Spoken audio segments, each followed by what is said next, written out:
आदरणीय मेरे प्रिय दोस्तों और भक्तों, आदर्श संतों के वृतांत में आज एक वृतांत रख रहा हूँ। समर्थ रामदास स्वामी। दोस्तों, यह कथाएं भक्तमाल में आप सभी को मिल जाएंगी।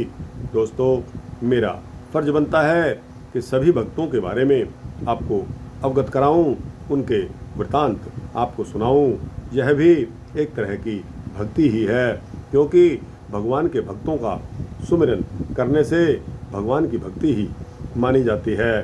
तो दोस्तों, आओ बिना समय गंवाए समर्थ श्री रामदास स्वामी का यह वृतांत आपके समक्ष रखता हूँ। उम्मीद करता हूँ कि बने रहेंगे इस वृतांत के अंत तक, जो कि एक सूक्ष्म वृतांत है। ज़्यादा से ज़्यादा 4-5 मिनट का होने वाला है, अतः आपसे विनती है कि बने रहिए अंत तक। तो आइए बिना समय गंवाए इसको शुरू करते हैं। दोस्तों, श्री सूर्या जी पंत की पत्नी श्री रेणुका बाई के गर्भ से चैत्र शुक्ल नवमी संवत 1665 को ठीक श्री राम जन्म के समय ही जो तेजोमय बालक पैदा हुआ, वही आगे जाकर समर्थ स्वामी रामदास के नाम से प्रसिद्ध हुआ। 8 वर्ष की अवस्था में ही इन्होंने श्री हनुमान जी को प्रसन्न कर लिया था और उनकी कृपा से भगवान श्री राम के दर्शन भी इन्हें प्राप्त हो गए। भगवान श्री राम ने ही इन्हें मंत्र दिया और इनका नाम रामदास रख दिया गया। 12 वर्ष की अवस्था में माता पिता ने इनके विवाह की तैयारी कर ली। महाराष्ट्र प्रथा के अनुसार जब शुभ लग्न सावधान कहा गया, तब ये सचमुच सावधान हो गए। मंडप से उठकर भागे और फिर 12 वर्ष तक घर के लोगों को इनका पता तक नहीं लगा।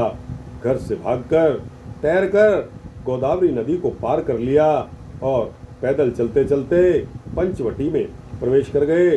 नासिक के पास टाफली ग्राम में एक गुफा में इन्होंने निवास किया।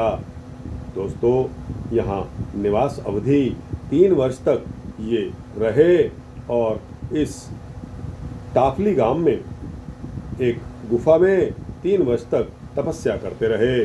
वहाँ फिर इनको भगवान श्री राम के दर्शन हुए और भगवान के आदेश से श्री समर्थ तीर्थ यात्रा पर निकल गए।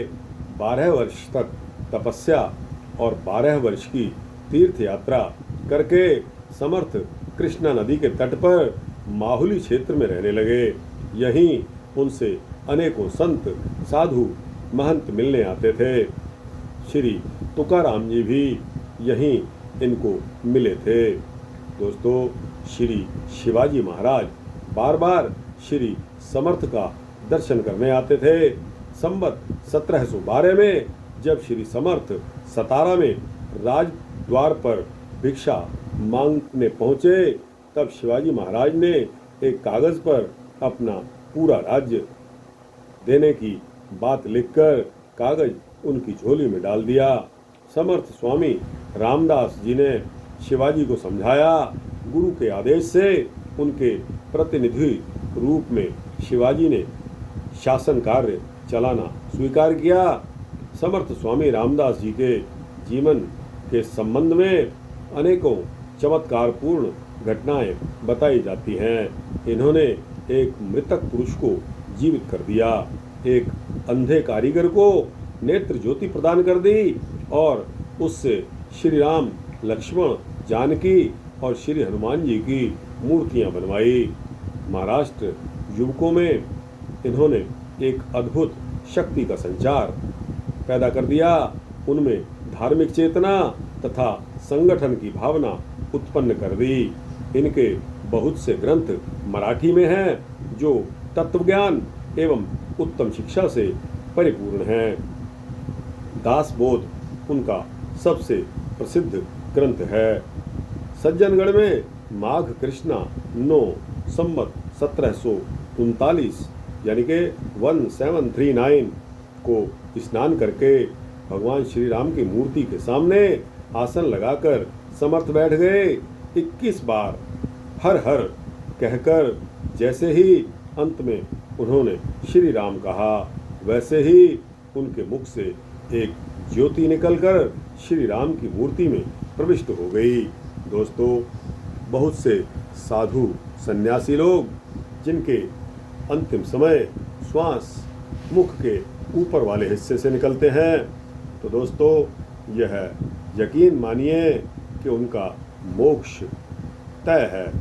आप भी अच्छे काम करेंगे, अच्छे संस्कार मिलेंगे आपको, भगवान की तरफ आपका मुख होगा, आपके हृदय में भगवान के श्री चरण कमलों का निवास होगा, आपकी ब्रह्म वेले आपकी निद्रा खुल जाएगी, आपका ध्यान उस परम पिता परमात्मा की तरफ लग जाएगा। दोस्तों, इससे बड़ी बात ही क्या है। संत महंत महात्मा साधु हम लोगों को यही बातें बताते हैं जो कि हम एक कान से सुनकर दूसरे कान से निकाल देते हैं। सोचते हैं ये तो बेकार की बातें कर रहा है, कुछ पैसे की बात होने दो। तो दोस्तों, मैं आपको बता दूं कि जब हम पैदा हुए थे तब हमारे साथ पैसा नहीं आया था, और जब हम जाएंगे तो भी यहाँ से खाली हाथ जाएंगे। मुट्ठी बांध के आया बंदे, हाथ पसारे जाएगा, वहाँ पैसा काम नहीं आएगा। तो दोस्तों, यह सूक्ष्म वृत्तांत श्री समर्थ रामदास स्वामी का यहाँ समाप्त होता है। आपको कैसा लगा?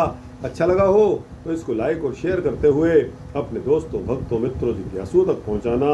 अपनी राय कमेंट सेक्शन में अवश्य देना, और इस चैनल को सब्सक्राइब कर देंगे तो आपको इसी तरह के सूक्ष्म भक्ति वृत्तांत मिलते रहेंगे।